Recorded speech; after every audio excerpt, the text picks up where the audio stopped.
Have you ever felt like God wasn't there for you? Or maybe you just assumed he wasn't there for you? Well, today we're going to be talking about the difference between your feelings and faith. We're going to understand it today because better understanding means you can make better choices. You can do more. You can use all of these tools, all of this information to greater yourself. I also want to let you know that we have emotions. I mean, it's okay to feel.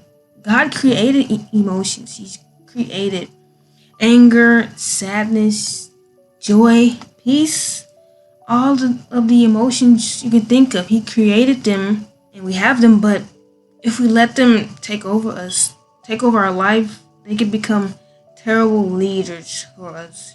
Let's get into this topic here. What is faith? Well, faith is, something you trust in, like trusting in what God has said, believing in all of your beliefs, everything you believe in, that's faith. Something that you think about and you believe it to be true, that's faith. Now, what are feelings? Feelings are just emotions, a state of mind, how you are. What is your body saying? What is your heart saying? That is the feeling. Happiness, sadness, peace. Those are feelings. And your feelings, they're real. But your feelings, they aren't always reliable. They're not always trusting. And you gotta know the difference. You must know the difference between reality and reliability, because that's the topic of knowing the difference. Because reality may not always be how you feel. Reliability is something you can trust in, like faith. And to help us grasp this topic, we're going to bring out the good book, because everything you learn always has to come from something, some source. And we're going to go to a source that I know is 100% trusting. Bringing me to the first scripture, we have 2 Corinthians 5 and 7. For we walk by faith and not by sight. That is the first scripture that I want you guys to understand. And it's coming from the New King James Version. First and foremost, we want to understand what this verse means. What does walking mean? Well, walking, for one, is an action. It's a daily movement. I mean, you don't get by through life without walking. You gotta walk to the bathroom. You gotta walk to the kitchen. You practically gotta walk everywhere. And it's not just something in your head. So walking is real. It's a real thing, not just a thought. You can't just think and float. It's a reality. Sight. What is sight?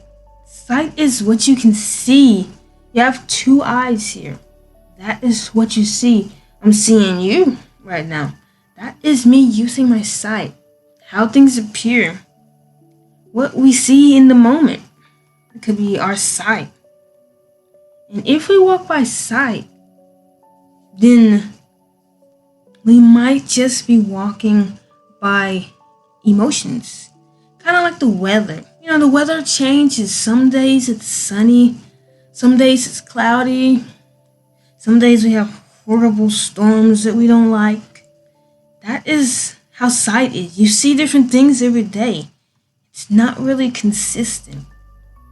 So we have to walk by faith, not by what we see. We have to walk by what's real and what's true. Let's go on to the next scripture, which is Jeremiah chapter 17, verse 9. And it says, the heart is deceitful above all things and desperately wicked. Who can know it? Who can know the heart? So unpredictable. Now the word deceitful, let's get into that word.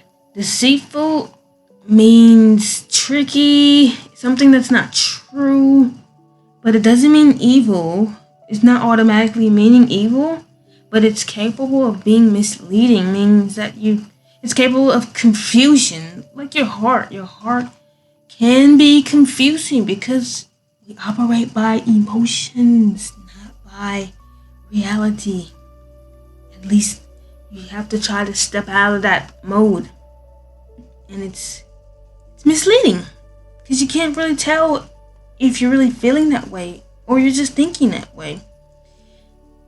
An example, our hearts can mislead and our sight can be impaired. That's a way that we can have confusion going on. Like you can see something completely different than the next person, and your heart can feel something completely different than the next person. That is how we create something called deceit, something confusing of the mind, and it can almost lead to wrong direction. When someone thinks the wrong thing, it can lead to a falsified idea that makes you just go off based off of what you thought was real. Sometimes in life you can feel unforgiving, but then I turn to the Bible, to the real truth, and it says that God has a will to always forgive. He always forgives us, ever forgiving. So then I know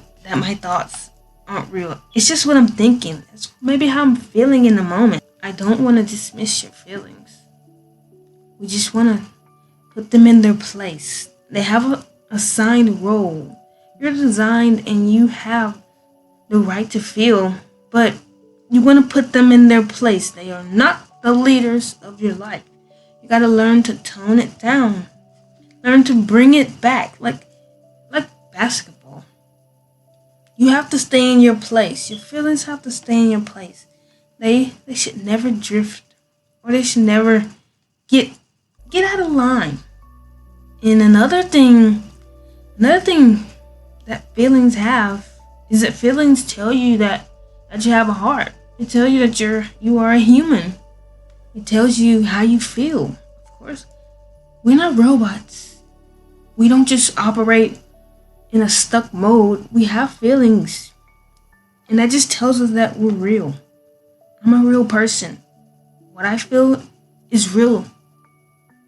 But once again, they are not designed and they shouldn't be used to overtake you. Don't let your feelings control you. You've heard the scriptures. We want to understand feelings versus faith. And right now, I'm encouraging you in this day. I'm encouraging you in this week, this month. I'm encouraging you this year. When you feel emotional or when you feel different, like even a little different, a slight different moment in your mind, I want you to just pause and just think and say, is this true? Is this trusting? Do I really feel this way? And if that belongs to you, are you really hurt? If you really feel hurt, I'm inviting you to open up your book and read. You got to read the Bible. Know that whatever you feel always has an opposite truth to it. It always has something different.